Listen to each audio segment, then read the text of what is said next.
Have you ever wondered how easy it is to keep honeybees? Would you like your own honey? Seasonal, local, perfect to go with any breakfast or meal.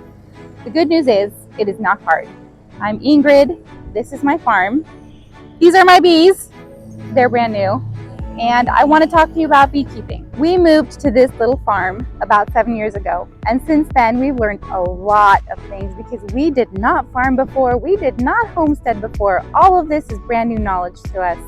I am not an expert at any of these topics, but we certainly have learned a lot. And so the purpose of these videos is to give the information to get started to anybody who's dreamed about it and thought about it for the years but didn't know where to start, or for anyone who's just now thinking, maybe that's a good idea. So we'll go over a variety of topics from beekeeping, gardening, raising backyard chickens, whatever it is you'd like to know that we've been able to learn. We would like to share our experiences with you because at the end of the day, it's about growing good. Not just growing good food, but growing good families, growing good memories, growing good experiences, growing good habits. We believe in growing good. So we're going to get started talking about 4 topics. We're going to start talking about equipment that you need because you really need that before you think about bringing bees to your property. And that's going to be broken down into 2 sections: hive boxes and other tools that you need. Then we're going to talk about a good location for your bees. Then we're going to talk about where to get your bees. And then I'm going to show you how my husband installed our bees into these hive boxes you see behind me, as we talk about how to get that going and the sorts of things that you're going to need to do to be checking on your bees. You don't want to check too much on your bees because you could accidentally squish your queen and really just ruin the hive.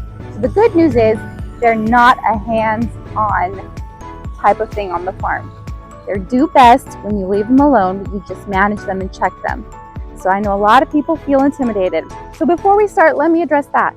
I was talking to a friend who confessed to me that she was creeped out eating farm fresh raised eggs. She much preferred the impersonal grocery store eggs because it didn't make her think about that it came from a chicken. And I thought, sure, I think a lot of people can relate to that. A lot of people like easy, convenient, perfect, no blemishes, nothing to remind us of the fact of the labor, of the work, of the imperfection, of the nature of it all. And I think that a lot of us, as we went through these few years where we go to the grocery store and find bare shelves, have begun to think, what is it like if you find those things more locally sourced, whether it be a farmer's market or maybe in your own backyard? What does that look like? What does that mean? How does that taste? How is it different? And yes, it might be uncomfortable sometimes, but I think that there's a degree of discomfort that we have to remember always existed in our relationship with food. And so here we are. Okay, I'm gonna get started, but I'm going to show you our equipment in the barn. But I definitely wanted to show our bees outside, and there are 3 very active hives. Let me give you a closer look. These bees are brand new to us. We have not had the best of luck these past few years, but you can see they are active, they are foraging, they are making themselves a home, and they are building up the inside of those hive boxes. You can see we have a shade structure up there. I'm going to see if I can get close enough to pop open that window for you. Because these bees are new, there really isn't a lot of activity happening inside the hive right now. You just see a few bees on these outside frames. They're cleaning this honeycomb out. This comb was from older hives. So they're cleaning out the comb, getting it ready. And eventually, this honeycomb will be filled with new brood or honey. Now, bees are not naturally aggressive if they are happy and undisturbed. I'm pretty close to them. They're okay with me. If I were to start cracking up for their hive boxes, that would be a different situation. They would not be too happy with me. And that's when you have to start using other tools to get your bees to stay calm. Okay, I'm in our pole barn. I'm not going to apologize because everybody needs a space like this that just turns into your farm equipment dump space. But it's a little spooky, it's a little scary, it's a lot buggy. That's okay. It works really well for us. We're grateful to have this space. This little corner, we keep our beekeeping equipment. Again, a little scary, but that's okay. I'm going to show you some different pieces of the equipment that I'm going to talk about. We need to first talk about the different types of hives. First, there are 3 main types of hives that you'll see talked about and will want to decide between. I think what's really popular amongst a lot of homesteaders is the top bar hive. I don't know anybody who uses this in person because it has its own set of challenges. But the idea of a top bar hive is that it mimics the bee's more natural way to form a hive out in nature. I feel very redundant saying those words, but how bees like to make their hives out in nature, in a hollowed out old tree or something like that. And the idea is that you have a long, shallow hive body, like a log, hollowed out, empty log, and you put bars along the top, and the bees will build their comb and draw it down from there. And bee comb will look something like this. We inadvertently had our bees do something similar, and so we did not intend for that to happen. We've broken off a bunch of this bee comb because it was in the way of how we do it, but that's the idea of a top bar. So imagine long bars with this being built on. The other draw back to it is that, but it's also a draw, a positive, is that you get to harvest this every time you harvest your honey. There is no way to get your honey out of a top bar hive without removing the honeycomb. This puts your bees at a disadvantage because now they have to work to rebuild their honeycomb, which is a lot of work. You could be harvesting pounds of honey instead of them building new honeycomb. So that's a toss-up. Maybe it's good, maybe you want this honeycomb and the wax, maybe you don't want them to use their energy that way. So that's a top bar hive. Then you have a warray hive, which is what I thought I wanted to do when we first started beekeeping. And it's an older method from England, I believe. It's not too different from the Langstroth hives, which are what are most commonly used in the United States. But from what I understand, the biggest difference is that you encourage your bees to lay brood in the top boxes and move down to build their honey. The problem with that is when you want to harvest your honey, you now have to move every single box off the top to get to that bottom box of honey. Moving bees is not the funnest part of beekeeping. So I think a lot of people dissuaded me from this idea, reminding me that I was new to beekeeping, I didn't know what to do with bees, I might find myself in over my head. But I thought it sounded really nice and very natural to the bees. The Langstroth hive, what is most commonly seen in the United States, is a method that encourages the opposite. You want your bees to brood or lay eggs and hatch out new bees or brood in the bottom and then encourage them to fill the top layers with honey. So as you go to harvest your honey, you're pulling off the top box. That sounds a lot more feasible, a lot more manageable. So the Langstroth method is very popular. There are two sizes of Langstroth boxes. There's the 10 frame and there's the 8 frame. On our farm, we use the 8 frame. Initially, I was going to be the one taking over beekeeping, and the weight difference between a 10 frame box and an 8 frame box is significant enough that I went with an 8 frame box that I could be lifting boxes on my own. Now it looks something like this. So imagine that there were 10 frames in here instead of 8. You can see I have 1, 2, 3, 4, 5, 6, 7, 8 frames in here. This is an 8 frame box. Increase the width of the box for 2 more frames, and that is a 10 frame box.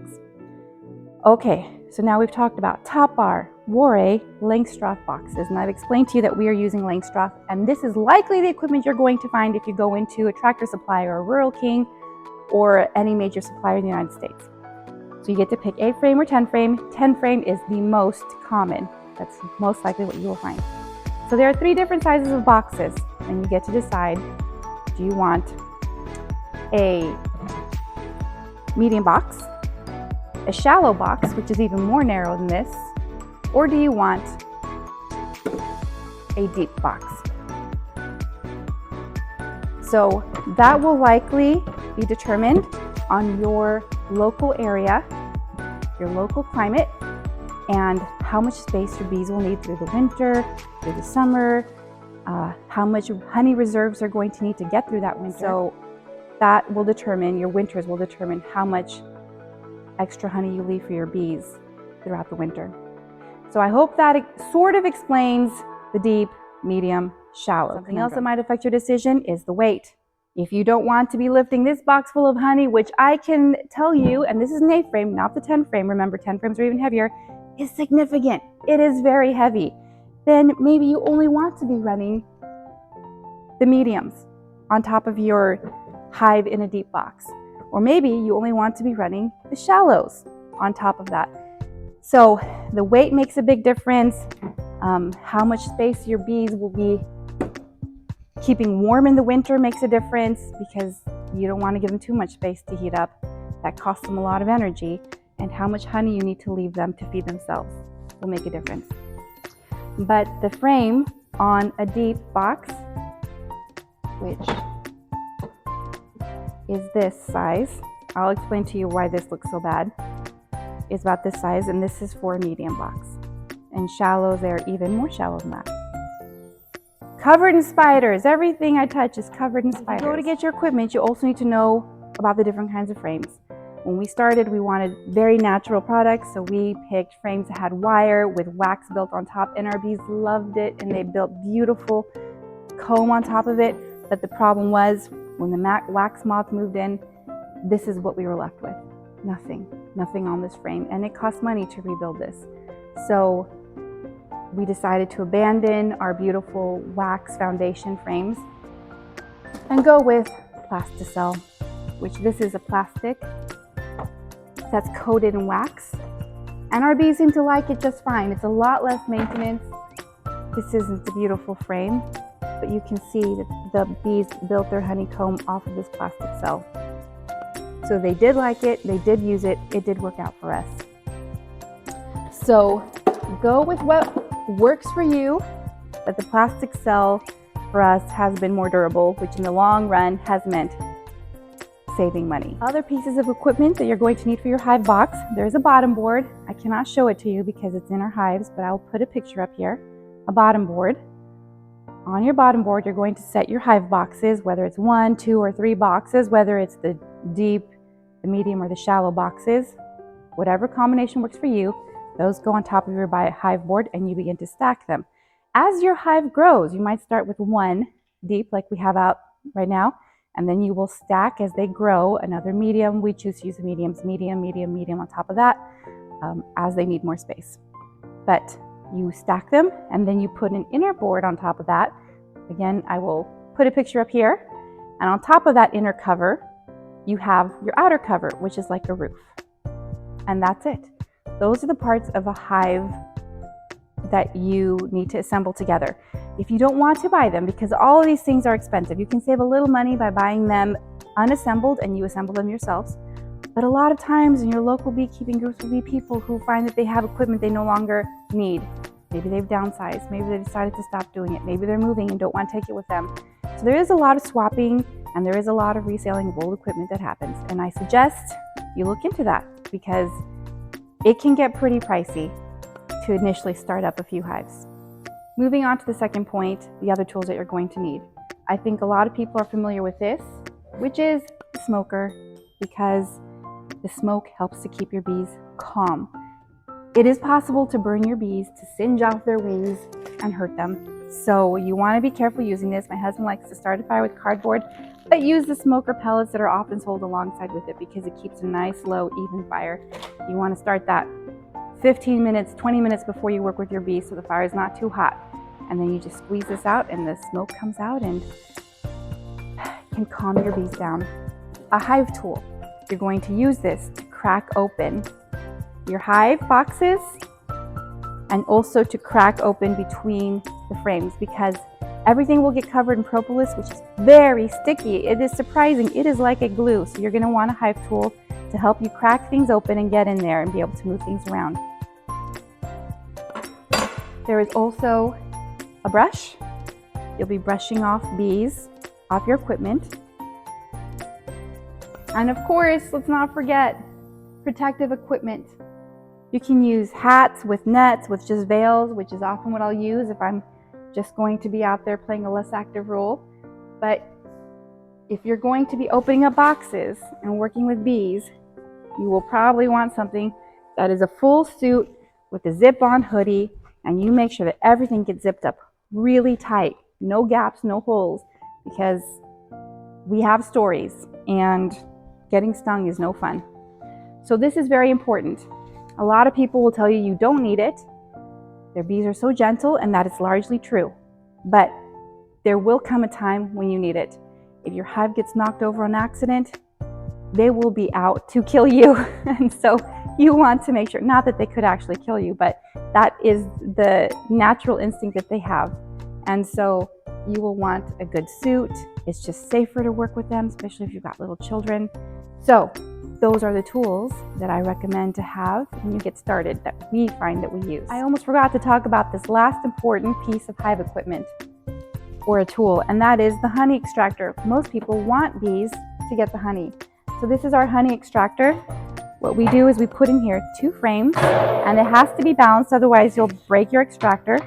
And you just put them in there and crank the handle, and it will spin your frames, and the honey slings out to the side, flows down the extractor, and there is a nozzle on this back side that you just open and the honey flows out. It's wonderful, it's great. We really appreciate the honey that we get from our bees. It usually isn't until your second, sometimes maybe even your third year before you get a honey harvest. It could potentially happen your first year. It did happen to us our first year with bees, but every subsequent hive we've tried to build after that, it really took towards the second year. So honey is one of the best parts of it all. And it's not that scary. You suit up, you carry your honey frames away from the bees, and it's pretty easy and straightforward. If any bees come, they're interested in robbing the honey and not so interested in defending it from you. So no need to be afraid of that, but it does require some extra equipment, a separate location that can be closed off, and a lot of sticky mess. But it's worth it. When you get your bees, you want to set them up in a good location. You want to pick an area that has a good nectar flow source nearby, but you also want to pick an area that has a good water source. And if they don't, you need to provide them that water source, because your bees do need water. And you may want to put stones or rocks in there so that they don't accidentally drown. We have ponds nearby, so we don't do that. They get their water from the ponds. They're out in the middle of the field, so we have lots of wildflowers that bloom for them, and it's right by our garden too. But they also need shade and protection from the wind. And I think this is something that we're struggling with our location. But that's an ideal location for a bee. Most people are concerned about them being too close to people, but in our experience, bees really just, you don't even notice them. Once you're 10 feet away from them, you might not even know that they're there unless you're looking for them.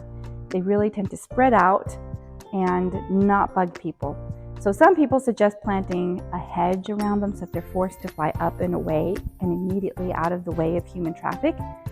That's an idea, but that's really the basics for picking a good location for them. The last thing I wanted to talk about was how to get your bees.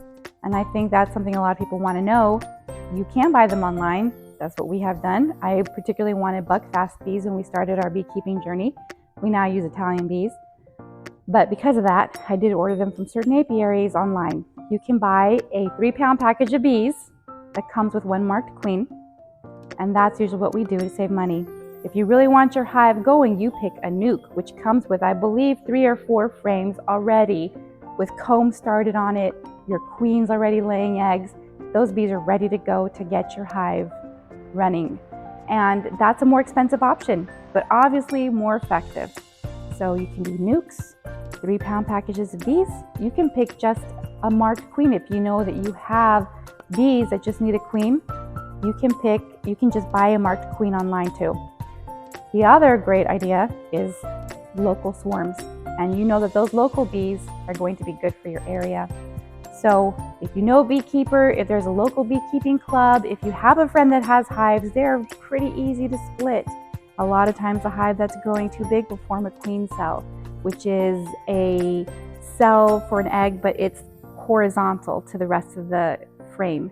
And so those just need to be broken off, reattached, or placed into a new hive with a certain amount of bees, and you're going to be ready to go as well. So that split's pretty easy, or catching a swarm is fairly easy, and oftentimes there's a new queen. There's usually a new queen with that swarm. That's why they swarm. They have too many queens. Obviously a lot cheaper, and can't go wrong with that. Okay, I've showed you a lot of the equipment. We've talked about the hive boxes, we've talked about the tools, we've talked about location, we've talked about where to get your bees. So now we just need to talk about setting up your bees and how to take care of them after that. So I'm going to show a video of my husband installing our 3-pound package of bees, and talk about it through that video. My husband is beginning to open up this 3-pound package of bees. It is called a 3-pound package because there should be 3 pounds of bees in there. He's using the hive tool, as you can see, to open up, to pry up this piece of plywood that covers the top. As soon as he does, you'll see this black strap. That holds a little wooden cage that holds the queen inside the box. So she is kept separate from the rest of the bees. Pop the can out, dump the bees in. So now you can see my husband using the smoker to smoke himself. He smokes the bees, and now he's spraying the bees with a spray bottle full of water. The reason being that when their wings are wet, they can't fly as well. So it just keeps them a little bit more immobilized. He's trying to pry out the can that's inside with the hive tool. Once he lifts out the can, he'll be able to withdraw the cage for the queen and get ready to put that in the hive.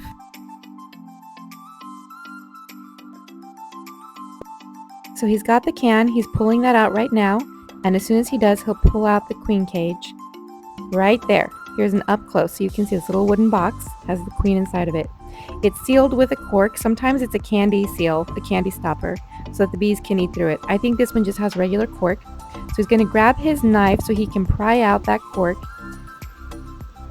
and that way she can be released from the box, from her little cage. So now that he's got the cork out, he's going to set the queen cage in between 2 frames in the center of the hive, and just use that little black strap to make sure that she stays positioned between the 2 frames and doesn't drop to the bottom.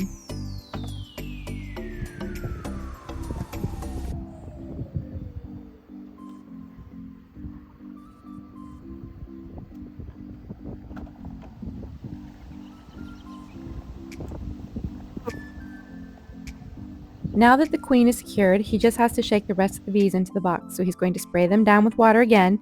He's going to use the smoker on himself and on the bees again. He'll give the box a few taps so that the bees will be together in one big clump. And then he's going to go ahead and pour it into our hive box, just like that. Once he's done that, he's going to put on the inner cover and now the outer cover. And that's it for that hive box. Now he's moving on to the last hive, doing the same thing using the hive tool to pry up the piece of plywood, and he's going to start working on loosening up that can. If you look closely, you can see there's a brick blocking the entrance to the hive. That is because we want the bees to be locked into their new home for about 2 to 3 days to begin with. There are still spaces that the bees can squeeze in and out through, but for the most part, they're going to be busy settling in their hive box.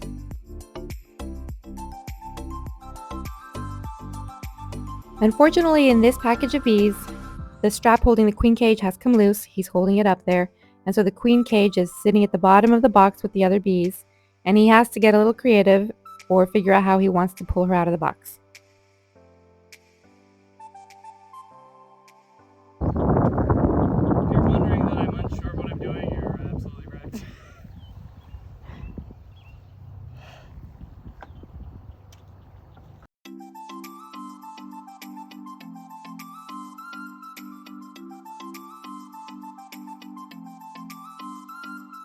He's just going to go for dumping all of the bees in the box, and he sees the queen cage, so now he's going to fish it out and just set it on top of the frames right there.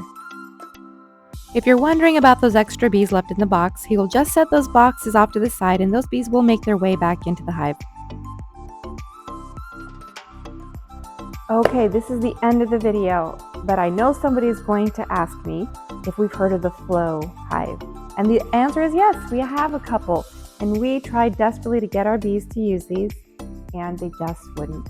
So what I've come to find out, talking with other people in the area who have tried to use them, bees don't really like this plastic. So in order to force your bees to use this, there has to be no other space in the hive that they can possibly utilize instead to make their honey, to put their honey.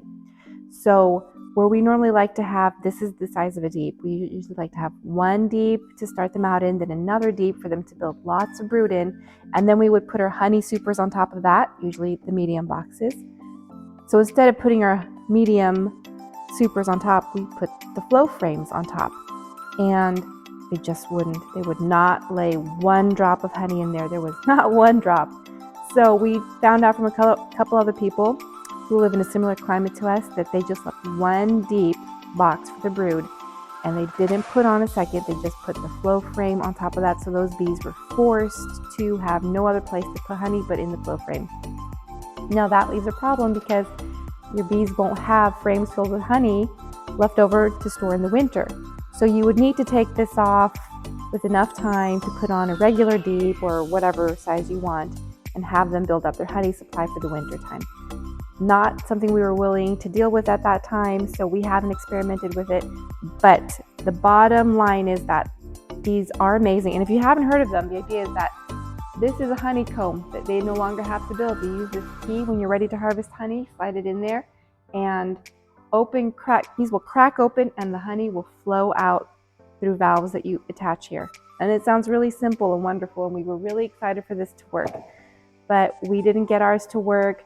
We've held on to them because we want to give them another shot as soon as our hives are strong enough again. So that is my answer to, have I heard of the Flow Hive and does it work? So yes, it does work really well for a lot of people, but it doesn't work the same across all types of climates. So you just have to play around with it and experiment and see, and we're looking forward to see if this works for us someday. So I hope that this video was helpful in terms of breaking down what is required to start beekeeping and what you need to do for those first steps of bringing in your bees, putting them in your ideal location, and taking care of them for those first couple of weeks. There will be more videos to talk about what we do after that, and we are really very hands-off minimalist beekeepers. I hope that you find yourself wondering if maybe this is simple enough for you to try, because I can promise you, if you are interested, yes, it is. You may not have 100% successes along the way, we sure haven't, but you can do it, it is possible, and what you are able to do with it, you will enjoy. So thanks for joining us. Happy beekeeping.